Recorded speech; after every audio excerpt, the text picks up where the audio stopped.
The courthouse had never been this crowded. Reporters lined the wooden benches, their notebooks ready, cameras occasionally flashing as the bailiff reminded them of courtroom etiquette. The case had captured the entire town's attention, a break-in that had left one family terrified and a little girl traumatized. Today, for the first time since that awful night, 3-year-old Lily would take the stand. She sat quietly in her mother's lap, clutching a faded stuffed bunny with one ear half chewed off. Her big brown eyes darted nervously around the room. The tall windows let in beams of autumn sunlight, making the polished floor shine. But to Lily, the courtroom felt cold, almost too big, like a place where secrets could get lost. The judge entered, and everyone rose. He was a stern man with a kind face, but his presence carried weight. When he spoke, his voice filled the room.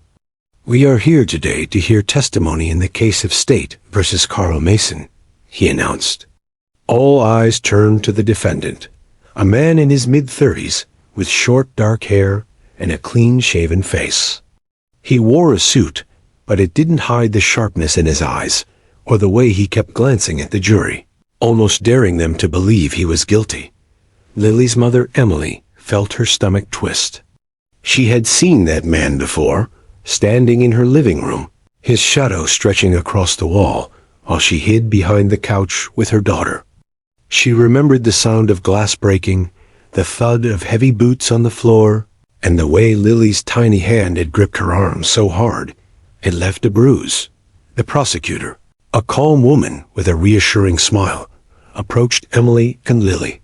"We'll take this slow," she said gently. Lily doesn't have to say much, just what she remembers. Emily nodded, though her heart was pounding. She wasn't worried about Lily's memory.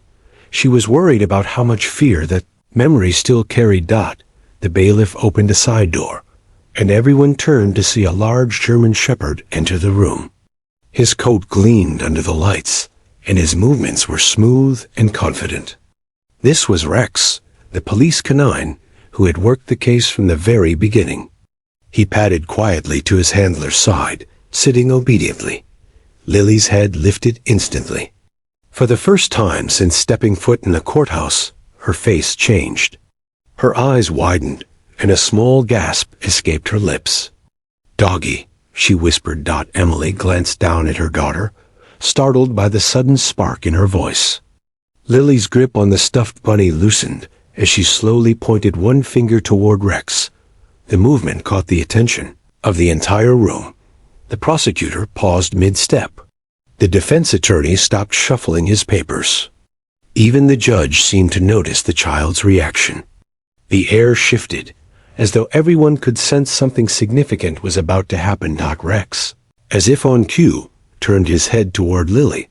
His ears perked up, and his tail gave a single slow wag before going still. To anyone else, it might have seemed like coincidence, but Emily felt goosebumps crawl up her arms. It was as if the dog recognized her daughter. The prosecutor crouched down so she was eye level with Lily. "Do you know this dog, sweetheart?" she asked softly. Lily hesitated. Her lips trembled for a moment before she nodded. "Doggy was there," she said quietly, her voice so small the words barely carried.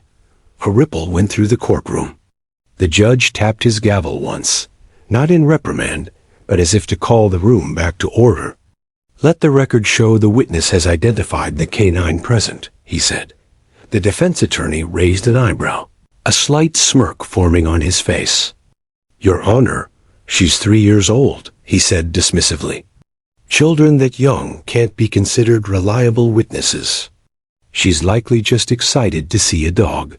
But Lily didn't look excited. She looked serious.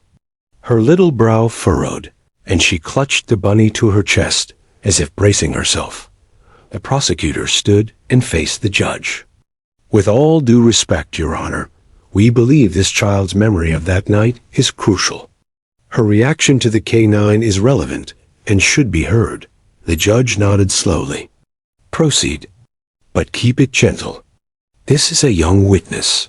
The prosecutor turned back to Lily and knelt again. Can you tell me why you remember this dog? She asked gently. For a moment, Lily just stared at Rex. The room was silent, the only sound the faint scratching of a reporter's pen. Then Lily took a deep breath, as though summoning courage from somewhere deep inside her. Doggy saw a bad man, she said. The words were soft but clear, and they seemed to echo in the silent courtroom. Emily's breath caught in her throat. She hadn't known her daughter remembered that detail. Around the room, people exchanged glances. The jurors leaned forward slightly, their faces showing surprise. The defense attorney's smirk vanished. The prosecutor stayed perfectly still, giving Lily space. You said the dog saw the bad man? She repeated gently. Lily nodded, clutching her bunny tighter. Doggy chased him, she said. Rex gave a low, quiet whine, as though acknowledging her words. His handler looked down at him in surprise. The prosecutor stood slowly, her mind racing. This wasn't just a random comment. This was testimony. Testimony that could tie the presence of the defendant to the scene of the crime. The judge looked thoughtful, tapping his gavel lightly against the block. We will take a short recess, he said finally. Counsel, approach. As the attorneys moved toward the bench, Emily scooped Lily into her arms, whispering praise. You did so good, sweetheart, she said softly, kissing the top of her daughter's head, but her heart was pounding. She could feel that something had just shifted in the trial. Lily had spoken, really spoken, for the first time since that night. And what she had said was enough to make everyone in the courtroom sit up and pay attention. Rex stayed perfectly still, his eyes fixed on Lily. It was almost as if he was waiting for what came next. Would you like me to continue with Part 2, 1350 words as well, separate from this? When the recess ended, the courtroom slowly filled again. The murmur of voices echoed off the high ceilings before the bailiff called for silence. Emily sat with Lily on the wooden bench near the front, feeling every beat of her heart in her throat. She glanced down at her daughter, who was now twirling the ear of her stuffed bunny. Nervously, Rex remained at his handler's side, but there was something alert about him, as if he, too, understood that something important was about to happen. His dark eyes stayed fixed on Lily, calm but watchful. The judge returned to the bench, his black robe sweeping behind him. We are ready to continue, he said, his tone measured. The witness may resume testimony. The prosecutor stood, her face composed, but her mind racing. She knew what had just happened during the recess. The defense had tried to argue that Lily's words were meaningless, just the imagination of a frightened toddler. But the judge had denied their request to strike the statement from the record. What Lily said would stand. Your Honor, the prosecutor said, stepping toward the witness stand. With the court's permission, I'd like to ask the witness to clarify what she meant earlier. The judge nodded. You may proceed. Emily stood, holding Lily's hand, and led her carefully to the witness stand. The little girl climbed onto the chair, her feet dangling far above the ground. The clerk swore her in gently, using simple language.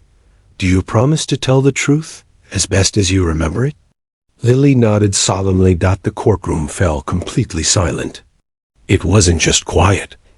It was heavy, the kind of silence that made everyone hold their breath. The prosecutor crouched slightly, so she was at Lily's level. Sweetheart, can you tell me again what you said about the dog? Lily's eyes flickered toward Rex, who sat perfectly still, as though waiting for her answer too. Her little voice carried softly through the courtroom. Doggy saw a bad man, she repeated. Somewhere in the back row. Someone gasped. The prosecutor nodded slowly, encouraging her. And what happened after that? Lily's small hands gripped the wooden edge of the chair. Doggy barked, loud. Bad man runned away. Emily felt tears sting her eyes. She had been hiding behind the couch with Lily that night, but she had never realized how much her daughter had seen. The defense attorney stood abruptly. Objection, Your Honor. leading questions and speculative testimony from a minor.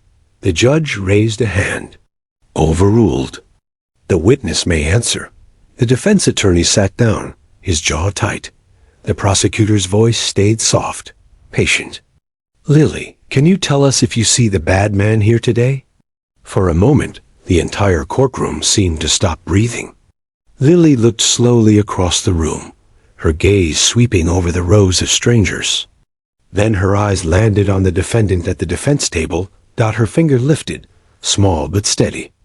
That's him, she said. The words hung in the air, sharp as a bell. The courtroom erupted in gasps, whispers, and the scrape of chairs as people turned to stare at the accused. Reporters' pens scratched furiously across their notepads. The defendant's face went white. He tried to look calm, but his hands gripped the edge of the table so tightly his knuckles turned pale. Rex gave a low, rumbling growl, quiet but unmistakable. His handler tightened the leash slightly, but the dog never broke eye contact with the man at the table. Order. The judge barked, slamming the gavel. Order in this court. The room fell back into silence, though the tension was thicker than ever. The prosecutor stood very still. Let the record reflect, she said carefully, that the witness has just identified the defendant, Carl Nason, as the man present during the incident. The judge nodded grimly. So noted. Emily felt her knees go weak. She reached for the bench behind her to steady herself. Her daughter had just done something extraordinary, something no adult witness had been able to do with such clarity. Defense attorney jumped to his feet. Your Honor, I request an immediate recess and a motion to strike. The psychological reliability of a 3-year-old witness cannot. The judge cut him off with a stern look. Your motion is denied. The jury will decide what weight to give her testimony. The defense attorney sat back down, his face dark. The prosecutor turned back to Lily. You were very brave, she said softly. You did exactly the right thing. Lily's lips curved into a shy, almost relieved smile.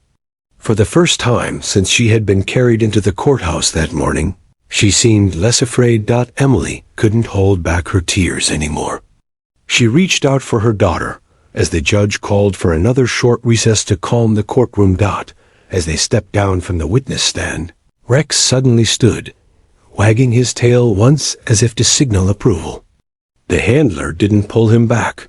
He allowed the dog to take a step closer. Lily reached out her hand hesitantly, and Rex lowered his head, letting her touch his fur. The entire courtroom seemed to exhale at once. This wasn't just evidence anymore. This was truth. Even the jurors seemed moved, several of them exchanging glances, as though they had just seen something that erased any doubts they might have had. Emily carried Lily back to their seat, her heart still racing. She kissed the top of her daughter's head. You were so brave, baby, she whispered. But deep inside, Emily knew this was only the beginning. The case was far from over, and the defense would fight back harder than ever. As the recess ended, the judge instructed the attorneys to prepare for the next witness, Rex's handler. And while everyone was watching the legal proceedings, no one noticed Carl Nason, the defendant, glaring at Lily from across the room, his jaw tight and his eyes dark. If the jury had been undecided before, they weren't. No. Something had shifted in the courtroom that couldn't be undone, and everyone knew the real fight was just beginning.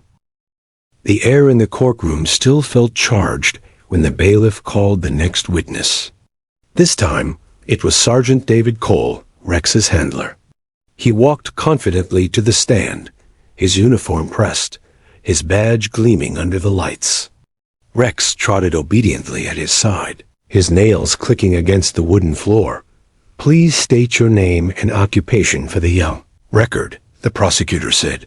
Sergeant David Cole, K-9 Unit, County Sheriff's Department, he replied, his voice steady but serious. The prosecutor nodded. Sergeant Cole, how long have you worked with Rex?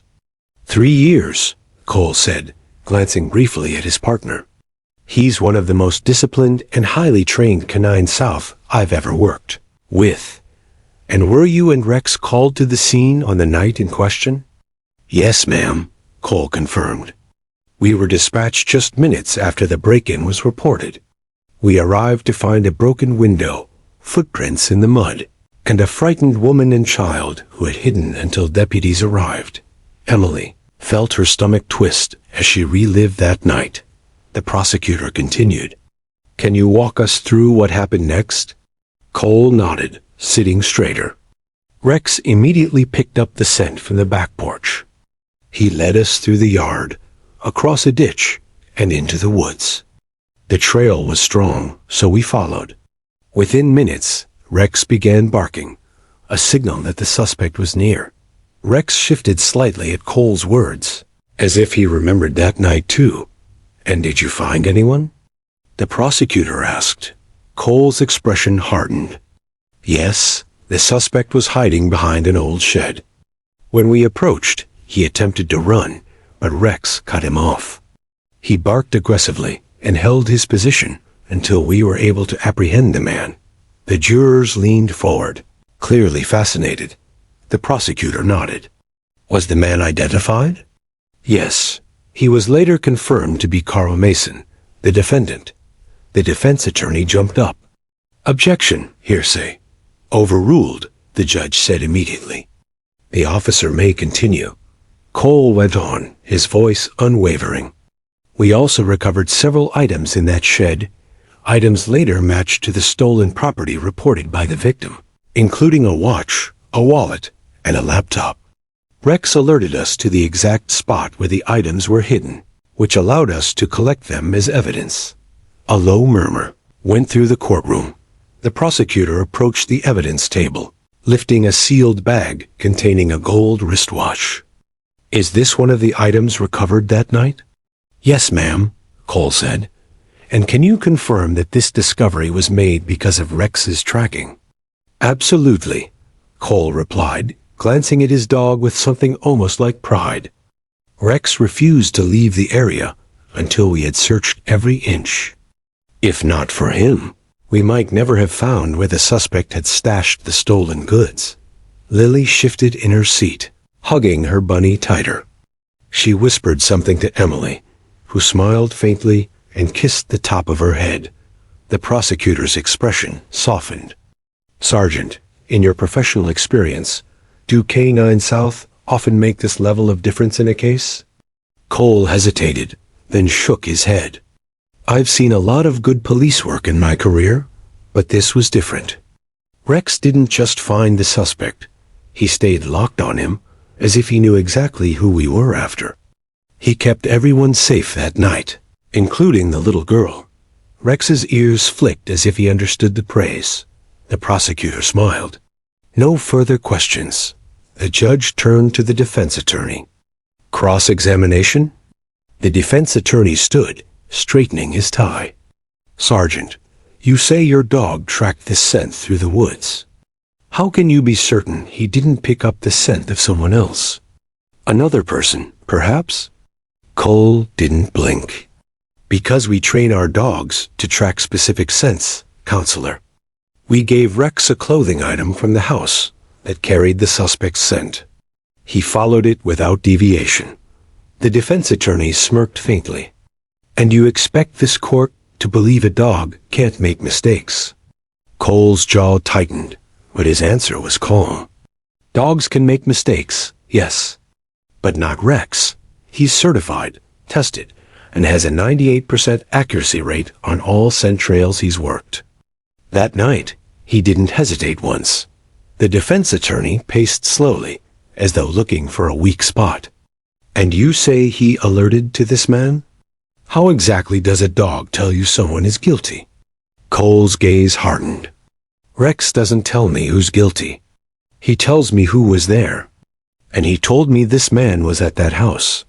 The defense attorney hesitated, realizing that his line of questioning was doing more harm than good. He sat back down with a curt, "No further questions." The judge looked toward the jury. You may step down, Sergeant. Cole gave a nod and left the stand, Rex walking obediently beside him. Before leaving the center of the courtroom, Rex glanced back at Lily. The little girl smiled, a small, quiet smile that made several jurors' hearts soften. When Cole and Rex took their seats again, the prosecutor rose once more. Your Honor, with the court's permission, we would like to enter into evidence the recovered stolen items and the K-9 tracking report.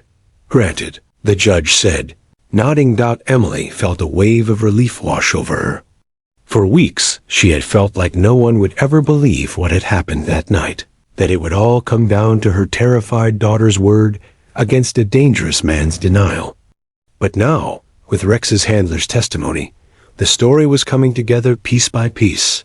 The jury was listening. The judge was listening. Even the press had gone quiet, scribbling furiously, as though they knew they were witnessing something powerful.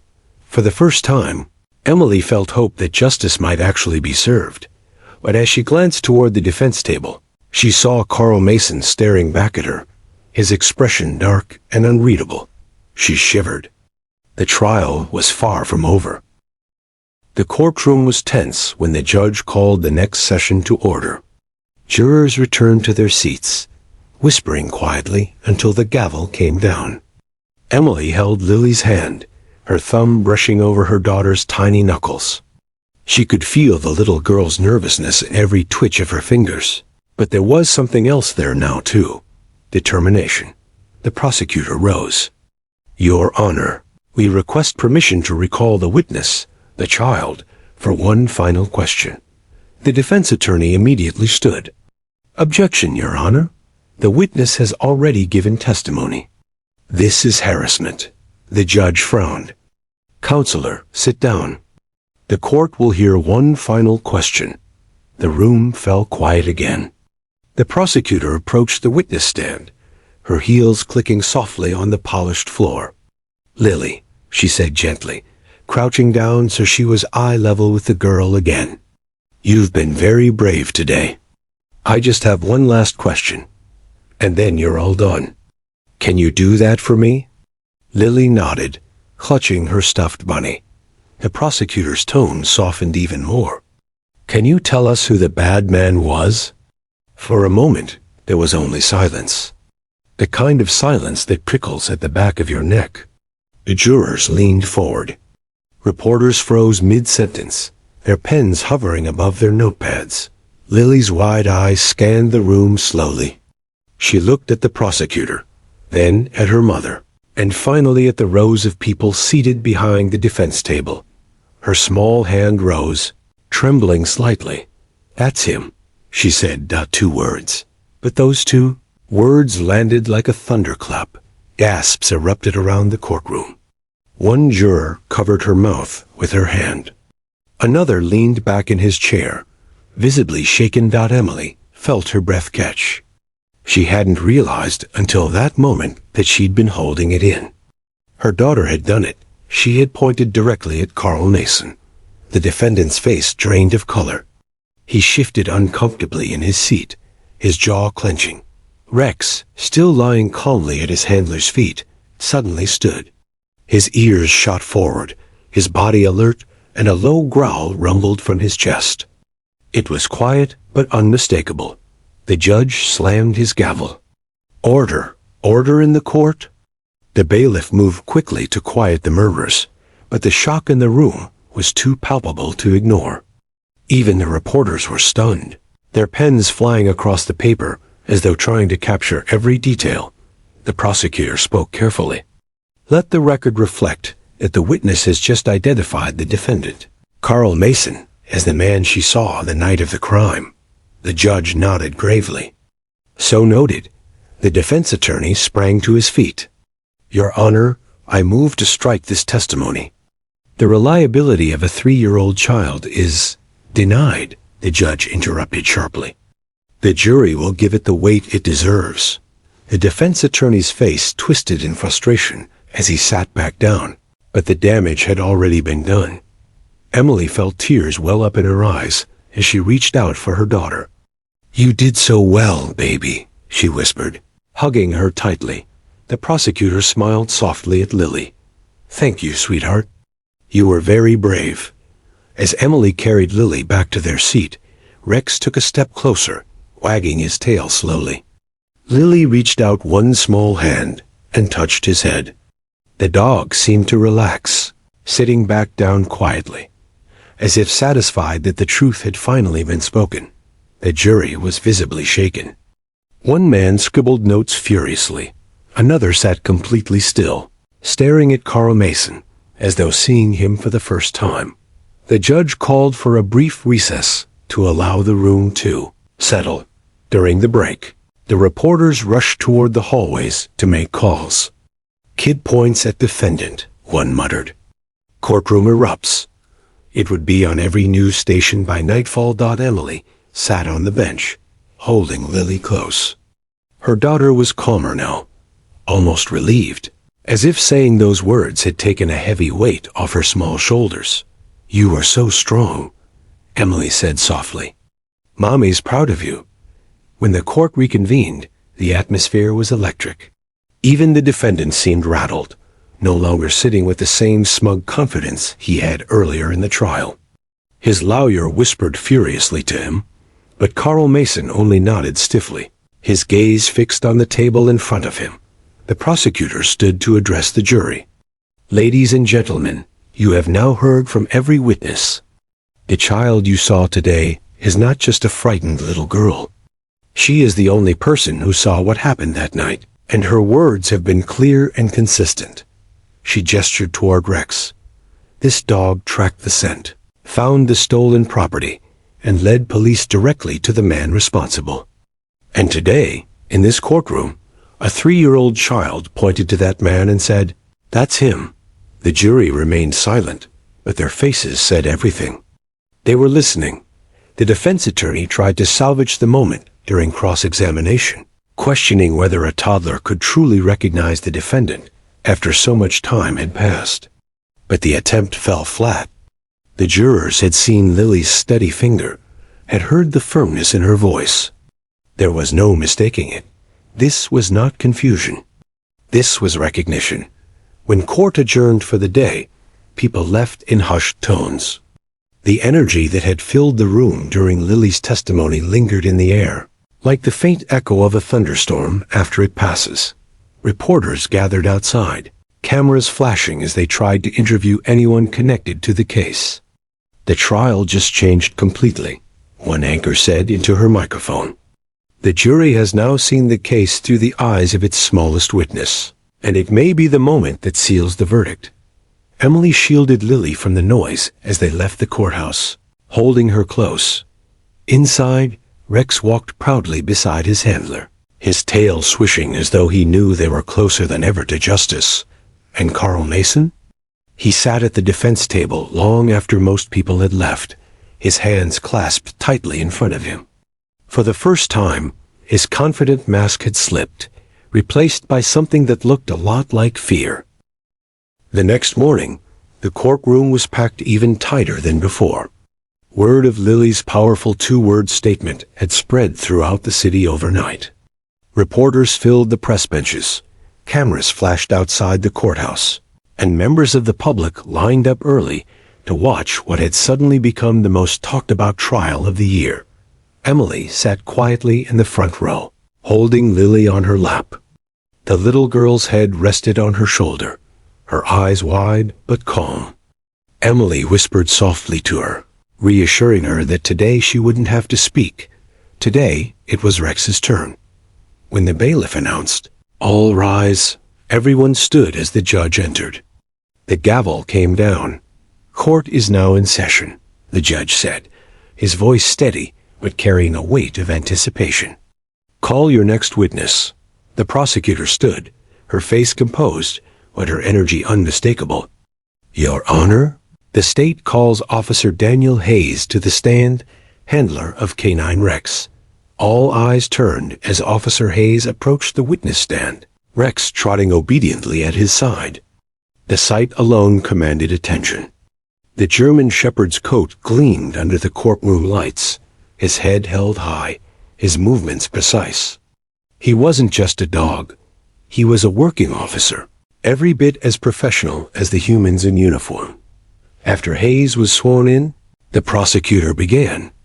"Officer Hayes," she said, "could you please explain your role with the department and Rex's training?" "Yes, ma'am," Hayes said, sitting up straight. "I've been a canine handler for 8 years. Rex is a dual-purpose police dog, trained in tracking, suspect apprehension, and evidence recovery. We've been partners for 4 years.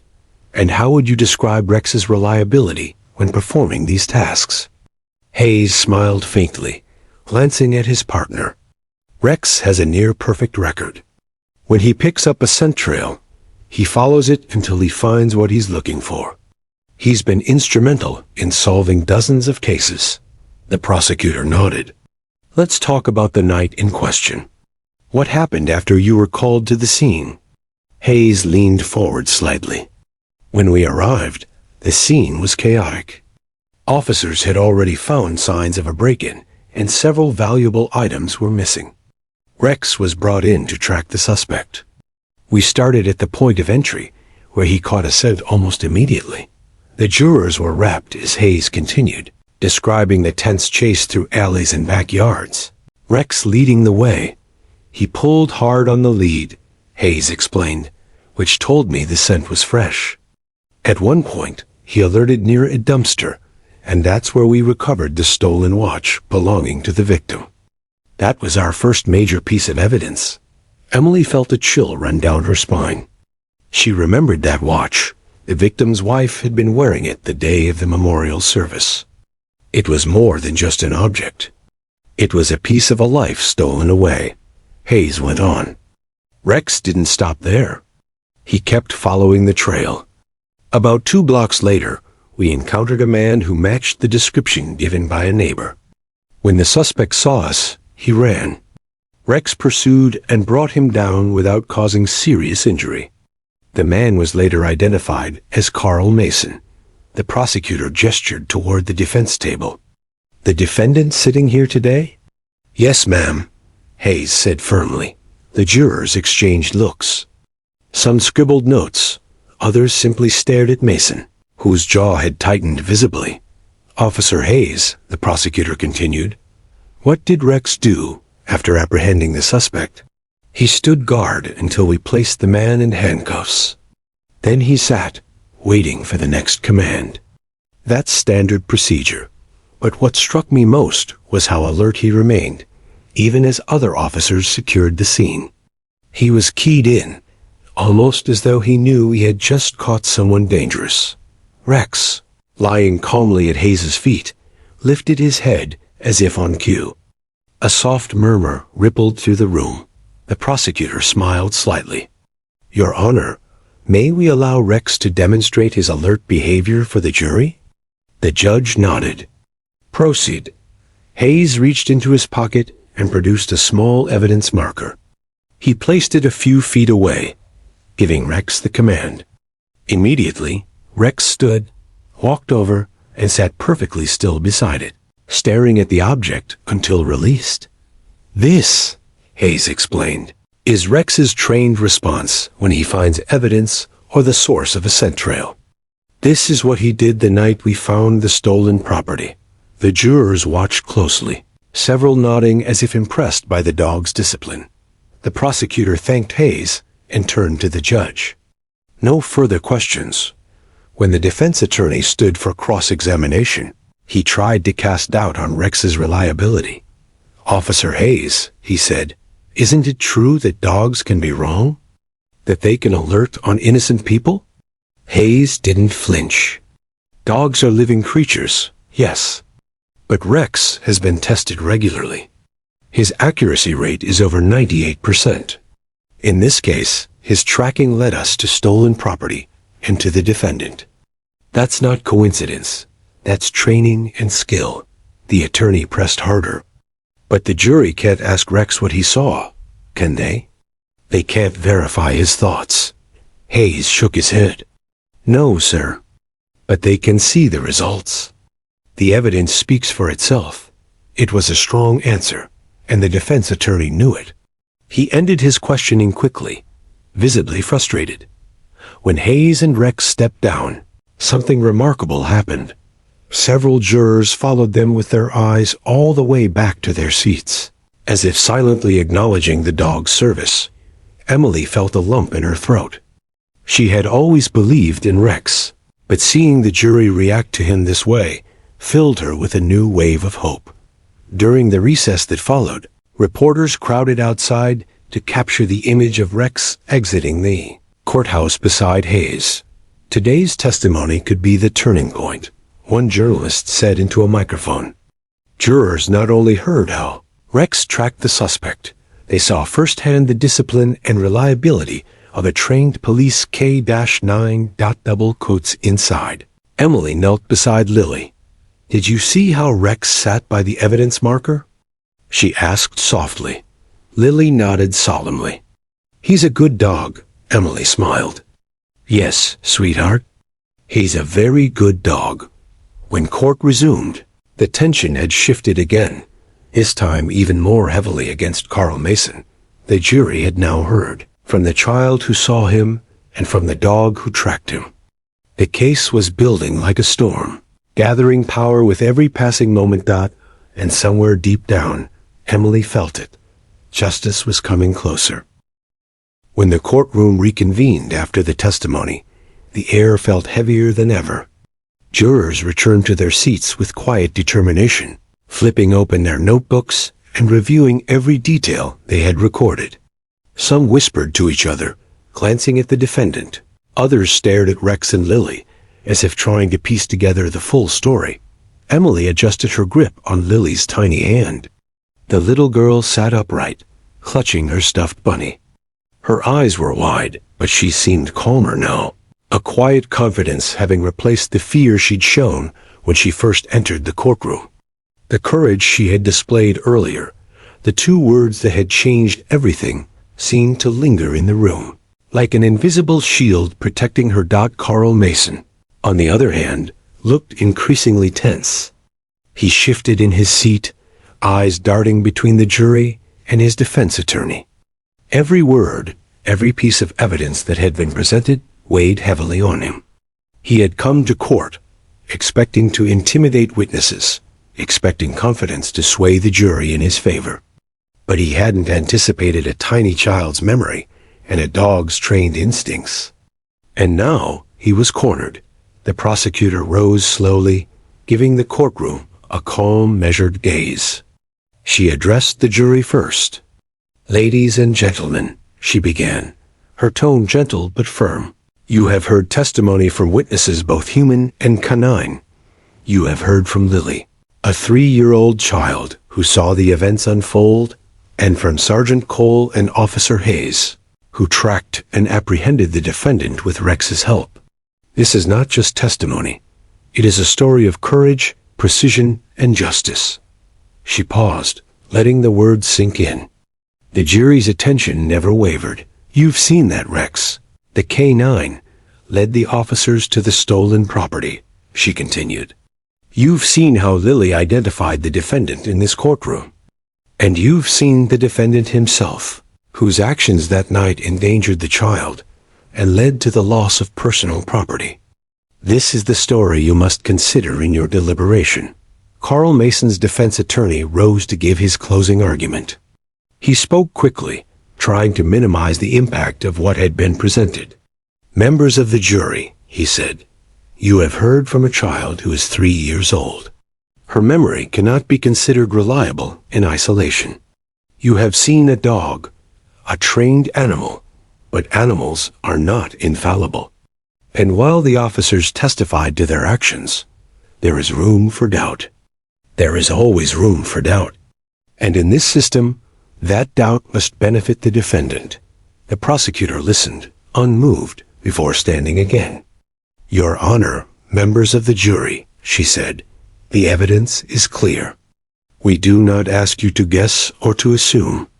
We ask you to consider what you have seen and heard.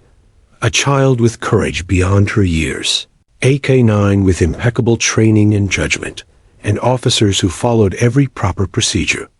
The defendant was caught in the act, the stolen property was recovered, and the risk to human life was prevented thanks to the partnership of human and canine officers." She let her words linger in the room, scanning the jurors' faces, noting the way several of them nodded subtly. Emily watched as Lily tugged slightly at her sleeve. The little girl's eyes were fixed on Rex. Even at 3 years old, she seemed to understand, in a way far beyond her years, that justice was unfolding, step by step. Rex's ears twitched as if he sensed the tension in the air, and Emily found herself marveling at the quiet understanding in the dog's gaze. When the judge finally called for the jury to begin deliberations, he reminded them of the gravity of their responsibility. "The evidence is before you," he said, "and it is your duty to weigh it carefully, objectively, and without bias. You may now retire to the jury room." The jurors filed out slowly, their expressions serious, carrying the weight of the case with them. The courtroom began to empty, but the tension did not dissipate. Reporters gathered at the front, whispering among themselves, trying to capture the moment. Emily stayed seated, holding Lily close, feeling the weight of every heartbeat. Rex remained at the feet of his handler, sitting obediently, but Emily could see the alertness in the dog's posture. He seemed to know, in some unspoken way, that the trial's outcome was imminent, and that the justice they had worked for was within reach. As the minutes stretched into hours, Emily whispered quietly to Lily. "You were amazing today," she said. "You helped everyone see the truth." Lily clutched her bunny tighter, nodding slowly. "Doggy helped too," she said softly. Emily smiled, brushing back the little girl's hair. "Yes, sweetheart. He helped a lot." Back in the jury room, the conversation was serious and deliberate. The jurors reviewed the child's testimony, the officers' accounts, and the K-9 reports. Some jurors expressed concern over Lily's age, but when they considered the consistency of her statements, the calmness in her delivery, and the corroborating evidence from Rex's handler, the doubts began to fade. "We can't ignore what we saw," one juror said. She pointed directly at him, "and everything the officers said matches that," another juror added, "and the dog's tracking report lines up with the stolen items. It's not just a guess, it's a full chain of evidence." The jurors debated quietly, weighing the emotional impact of a child's bravery against the methodical evidence from law enforcement. Slowly, a consensus began to form. Meanwhile, in the courtroom, Emily kept a vigilant eye on the door. Every time it opened, her heart leapt, wondering if the jury had reached a decision. She could feel the weight of what had transpired, the fear, the courage, the evidence, and the undeniable partnership between human and dog. Rex shifted slightly, leaning his head toward Lily, as if offering silent reassurance. The little girl reached down to pat him, her fingers brushing over his thick fur. It was a small gesture, but Emily felt the significance. Lily had faced fear, and Rex had faced danger together. They had changed the course of a trial. Hours later, the jury returned to the courtroom. The judge looked up, his expression grave. "Members of the jury, have you reached a verdict?" The foreman rose slowly. "Yes, Your Honor, we have." Emily felt her heart skip a beat, clutching Lily close. The little girl's eyes were wide, her mouth slightly open, and even Rex seemed to stiffen. As if sensing the importance of the moment, the foreman cleared his throat. "We, the jury, find the defendant guilty on all counts." The courtroom erupted in murmurs, some whispers, some outright gasps. Emily felt tears stream down her face. She hugged Lily tightly, feeling the weight of relief and the justice that had finally been served. Rex barked softly, a low, triumphant sound, his tail wagging slowly. The handler gave him a nod, and the dog sat back down, calm and obedient once more. Carl Mason slumped in his seat, his face pale, his confidence shattered. The defense attorney looked defeated, glancing at the jury with disbelief. The judge addressed the courtroom. "This verdict reflects careful consideration of the evidence, testimony, and facts presented in this case. Justice has been served. Emily kissed Lily's head, whispering softly, "You were brave, baby. You helped bring justice today." Lily hugged Rex with one hand, clutching her bunny with the other. "Doggy helped," she repeated quietly, as though reminding everyone that courage often comes in many forms. The courtroom slowly emptied, but the impact of the trial remained. Everyone present knew they had witnessed something extraordinary. A 3-year-old child and a police dog, together, shaping the outcome of a trial and ensuring justice would be served. Even outside, the story had begun to spread. News crews captured images of Lily holding her bunny next to Rex, and social media buzzed with admiration for the courage of both child and K-9. Emily held Lily's hand tightly, feeling the enormity of what had transpired. The little girl had faced fear and had spoken the truth. Rex had worked tirelessly, leading officers to critical evidence and protecting the child when it mattered most. Together, they had ensured that Carl Mason could no longer hide behind lies or intimidation. Justice had been served, not just through words, but through courage, action, and the quiet heroism of a dog and a small child who refused to be afraid. And as they walked out of the courthouse, a son catching the gold of the stolen watch now returned to its rightful owner, Emily realized that this was more than a legal victory. It was a reminder that bravery comes in many forms, sometimes small, sometimes silent, and sometimes with 4 legs and a wagging tail. The courtroom had barely emptied before reporters swarmed the steps outside. Cameras flashed, microphones hovered, and phones recorded the small moments of triumph. Emily held Lily close as they stepped into the sunlight. The little girl's eyes were wide, taking in the bustling crowd, the strange voices, and the sudden attention. "Mommy, so many people," Lily whispered, clutching her bunny tightly. "Yes, sweetheart," Emily said softly. "They're all here because you were so brave." Rex walked beside them, his head held high, tail wagging slowly but confidently. People pointed and murmured, some stopping to take photos, others simply whispering in awe. No one could miss the remarkable sight.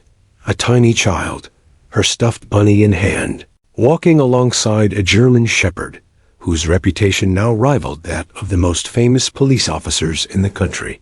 News crews jostled for position as the full prosecutor stepped forward to speak. "Today, justice was served," she said, addressing the cameras. "Not through intimidation or lies, but through courage, the courage of a child, and the discipline and loyalty of a police canine. Their bravery ensured that a dangerous man could no longer threaten the community." Emily could feel Lily stiffen slightly at all the attention. She bent down and whispered, "You helped people, baby. That's why everyone's looking." Lily's small hand brushed Rex's fur. The dog seemed to understand, standing close to the little girl protectively. There was a moment of quiet connection, child and dog, hero and hero, both aware of what they had accomplished. As cameras flashed, Carl Mason was led away in handcuffs. His expression was one of defeat and disbelief. The contrast between his demeanor and the calm courage of Lily and Rex could not have been more striking. Back in the courtroom, the judge prepared to make an official statement regarding the verdict. "Let the record show," he said, "that justice has been carried out in full accordance with the law. The courage of those who spoke truthfully and acted responsibly is commendable. It serves as a reminder that justice does not depend on age or size, but on honesty, bravery, and dedication." The statement was a quiet acknowledgement of Lily's role. Emily felt tears well up again. She had always known her daughter was remarkable, but watching the world recognize it brought a weighty mixture of pride and relief. Outside, the news continued to spread like wildfire. Headlines praised the unlikely heroes. "Toddler and canine bring criminal to justice. Read one." Another declared, "Courage comes in many forms. 3-year-old witness and police dog solve case." Social media erupted with admiration. with thousands sharing images of Lily hugging Rex, and comments ranging from amazement to deep gratitude. Even in her small, childlike way, Lily seemed to understand the significance. She tugged at Emily's hand and said softly, "Doggy did good." "Yes, baby," Emily whispered, brushing hair from her face. "He did very good." "And you did too." Rex, standing calmly beside them, barked softly as if in agreement. Emily felt a lump in her throat. The partnership between her daughter and the dog had become a symbol of courage, loyalty, and truth, a reminder that even the smallest voice could make the biggest difference. Later that day, the police department held a small ceremony honoring Rex officers, fellow canine handlers, and members of the community gathered in the station's yard. Rex received a medal for bravery, a shining emblem of his service. Emily watched as Lily clapped her small hands enthusiastically, her face lighting up with pride. "See, baby," Emily said, kneeling beside her daughter. "Doggy got a medal too. Just like a hero." Lily's eyes sparkled. "We're heroes," she whispered. Emily nodded, smiling through her tears. "Yes, sweetheart. We're heroes." The media covered the ceremony extensively, highlighting the teamwork that had led to the criminal's capture. Interviews with Emily and Lily were delicate and careful, showing the child's innocence alongside her bravery. Rex's calm demeanor stood in stark contrast to the excitement, reminding everyone that sometimes heroism was quiet, patient, and disciplined. The story captured hearts across the country. Letters arrived at the police department from parents, children, and even school classes, praising Lily and Rex. Some wrote about courage, others about loyalty, and many noted how the story had inspired them to speak truthfully, to act bravely, and to protect those who could not protect themselves. Emily read a few of the letters aloud to Lily that evening. The little girl's eyes grew wide with each word. "Mommy, people like us?" she asked. "Yes, baby," Emily said, hugging her tightly. "They see how brave you were. They see Rex too. And they remember what courage looks like." Even Carl Mason's prosecution became a cautionary tale. Lawyers, law enforcement agencies, and even schools referenced the trial as an example of how diligence, bravery, and proper training could lead to justice, regardless of the age of the witness or the unconventional nature of the case. Rex continued to work alongside his handler, but now he had earned not only medals, but a place in the hearts of the community. Emily often took Lily to visit the station, letting her see Rex at work. Each time, Lily's eyes would light up, and she would pat his head, whispering, "Good job, doggy." At night, Emily tucked Lily into bed and watched her daughter clutch her bunny. The child's bravery during the trial had left a deep mark, not only on the courtroom, but on everyone who had witnessed it. Emily knew that this was more than a legal victory. It was a lesson in courage, trust, and the power of even the smallest voices. Outside, Rex lay by the doorstep, ears perked, watching over his family. He had been a hero in the courtroom, and he continued to be a hero in the lives of those he had saved. The world had witnessed the extraordinary partnership between child and dog, and the story would be remembered for years to come. A toddler and a canine had stood against danger, had spoken truth, and had changed lives. And as Emily looked at her daughter, exhausted but smiling, she realized something profound. Bravery wasn't about age, size, or even words. Sometimes it was about courage, action, and heart. Lily closed her eyes, whispering to her mother one last time, "Doggy, my hero." Emily kissed her forehead. "And you, baby, are mine." The sun set gently over the city, casting long shadows across the courthouse steps. People still lingered, whispering about the trial and the courage they had witnessed. But Emily and Lily, together with Rex, knew that the true story wasn't the headlines or the media coverage. It was the bond they shared, the bravery they had shown, and the justice they had helped deliver. That night, as the city slept, Emily and Lily finally rested. Rex lay curled at the foot of Lily's bed, ears twitching occasionally as though guarding dreams. In the quiet, there was a profound sense of peace that the storm of the trial had passed. The heroes had been recognized, and justice, in its purest form, had prevailed.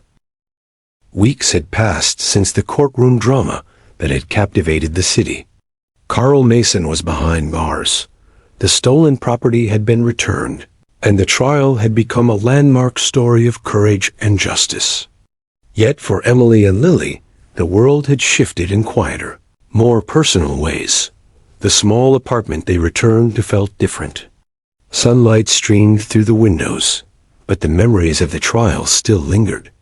Emily watched Lily play with her stuffed bunny on the living room rug, while Rex lay nearby, his head resting on his paws.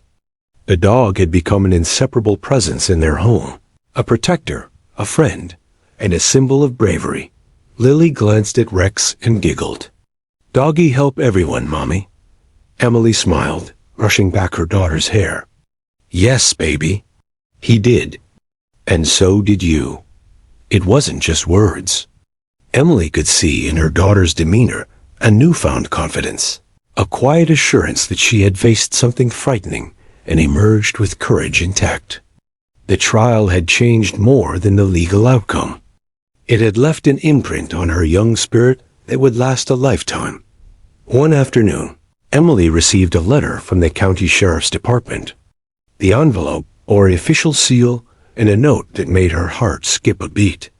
Inside was an invitation for Lily and Rex to attend a special community recognition ceremony, honoring the bravery of both child and K-9. Excitement bubbled in Emily's chest. "Lily, we're going somewhere special," she said, showing her daughter the letter. "They want to honor you." "And Doggy?" Lily's eyes widened, sparkling with wonder. "Me? Doggy?" "Yes, baby," Emily replied, smiling. "Your heroes." The day of the ceremony arrived, and the town hall was decorated with banners reading, "Courage knows no age," and "Heroes among us." Families, local officials, and law enforcement officers filled the room. Cameras were present, but the atmosphere was warm, celebratory, and heartfelt, a stark contrast to the tense courtroom weeks before. Rex wore a small ceremonial badge on his harness, and Lily clutched her stuffed bunny, dressed in a tiny outfit Emily had chosen for the occasion. The two of them walked to the stage together, a small child and a magnificent German shepherd, side by side. The mayor stepped forward, beaming. "Today, we recognize extraordinary courage. A child who faced fear with honesty and bravery. A K-9 who has served and protected tirelessly. Together, you remind us all that courage comes in many forms, and that heroes are not defined by age or size, but by heart." Emily felt tears prick at the corners of her eyes as Lily's small hand slid into Rex's fur. The dog's calm presence seemed to steady the little girl, as if silently affirming, "We did this together." The ceremony continued with awards, applause, and speeches. Officers recounted the events of the night of the break-in, praising Lily's clear observation and Rex's tracking abilities. Each word seemed to add weight to the story, transforming a terrifying event into a narrative of courage, determination, and teamwork. Lily, perched on Emily's hip during the speeches, finally whispered, "Doggy, my hero." "Yes, baby," Emily said, smiling through her tears. "And you are mine." The crowd erupted in applause, and Emily noticed that many of the attendees were visibly moved, some wiping tears from their eyes. The story had transcended its original legal framework and had become a testament to human and animal courage alike. Later, reporters crowded around to capture images of Lily with Rex. "How does it feel to be a hero?" One reporter asked softly, careful not to startle the little girl. Lily tilted her head, glancing at Rex. "Doggy and me," she said simply. "We help," Emily smiled, realizing that her daughter's words, though small, carried immense weight. It wasn't just about the trial, or the criminal, or even the recognition. It was about understanding the responsibility that courage brings, and the joy of knowing that standing up for what is right can make a real difference. That evening, Emily and Lily returned home, Rex padding quietly beside them. The apartment felt warmer somehow, infused with a sense of peace and accomplishment. Emily set Lily's stuffed bunny on the bed and knelt beside her daughter. "You know, baby," Emily said, brushing her daughter's hair back, "what you did wasn't just brave. It helped keep everyone safe. And it showed people that even little voices matter." Lily yawned, her eyelids heavy, but her spirits shining. "Doggy, my hero," she whispered again, leaning against Rex, who had curled up at the foot of the bed. "Yes, baby," Emily whispered. "And you're mine." Over the following weeks, the story of Lily and Rex continued to capture hearts. The local school invited Emily and Lily to speak about courage, honesty, and teamwork. The sheriff's department used the story as a training example for new recruits, emphasizing the importance of listening carefully, observing keenly, and respecting the bravery of all witnesses, no matter their age. Rex, of course, remained on active duty. But even during patrols and training, he became a symbol, a quiet reminder that heroes come in all shapes and sizes. Emily often brought Lily to visit him at the station, where she could watch him work and understand, in her own small way, the importance of his role. The bond between Emily, Lily, and Rex had deepened beyond words. They were no longer just a mother and daughter, and a dog. They were a team. Each had played a vital role in ensuring that justice was served, and each had learned from the other what true courage looked like. One evening, as the sun set and cast golden light across their living room, Emily watched Lily pat Rex gently. A little girl's voice was soft, filled with the unshakable trust and admiration only a child could give. "Doggy, my hero," Lily said, a smile spreading across her face. Emily smiled, her heart full. "And you, baby, are mine. Always." In the quiet that followed, Emily realized that the story they had lived through, the fear, the courtroom, the chase, and the recognition, would remain with them forever. It wasn't just about a trial or a verdict. It was about bravery, loyalty, and the small but powerful ways that courage could change the world. And in that moment, with Lily's tiny hand resting on Rex's fur, Emily understood that some heroes don't wear capes. Some are 3-year-old children. Some are German shepherds. And some are ordinary people who, through love and courage, stand up when it matters most. The story of Lily and Rex became more than news. It became a legend in their community, a tale told over and over as a reminder that justice could be achieved through bravery, honesty, and the steadfast hearts of the smallest among us, human or canine. Years later, when Emily told Lily about that night, she would still remember the child's calm, unwavering voice pointing to the man who had done wrong. And she would remember Rex, standing alert and proud, guiding them through the darkness and helping bring light and justice to those who needed it most. The case was closed. The criminals were behind bars. The community was safe. And at home, in a small apartment filled with love, courage, and the quiet presence of a remarkable German shepherd, Emily, Lily, and Rex rested, knowing they had done something extraordinary together. Their story, one of courage, loyalty, and justice, would live on forever, in the courtroom, in the hearts of those who witnessed it, and most importantly, in the bond between a mother, her daughter, and the dog who had saved them all. And in the quiet, as the stars twinkled overhead, Lily whispered one last time, "Doggy, my hero." "Me too." Emily kissed her forehead. "Yes, baby. You too." The room fell silent.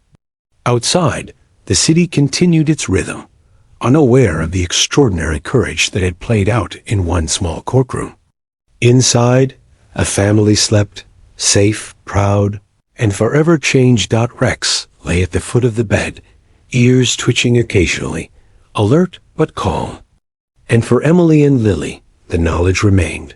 Courage, love, and loyalty had won. The world had seen heroes. And for them, heroes had 4 legs, 1 voice, and a heart too big for fear to contain.